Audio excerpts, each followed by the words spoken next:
सूर्य देव है, सूर्य देव, सूर्य नारायण देवता, तो उसके अंदर सूर्य नारायण का परिवार या अग्नि तत्व का परिवार या आत्माएँ वहाँ रहती हैं।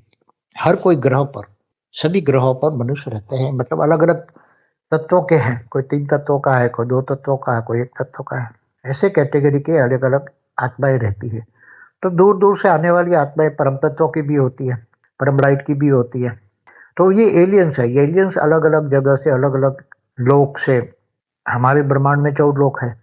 तो 14 लोक में से भी पहले दूर से दूसरे सोलर सिस्टम से या गैलेक्सी यूनिवर्स से आकर हमारे लोक में ऊपर की धरती के ऊपर भी 14 लोक में 60 लोक है।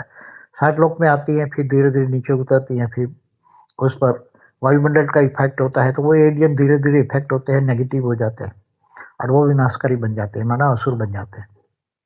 तो ये सब होता रहता है। बहुत हमारी बहुत बड़ी वीडियो है कि अमेरिका में भी एलियंस है क्या साकार में, जीवित उस पर मेरा वीडियो है। अमेरिका में भी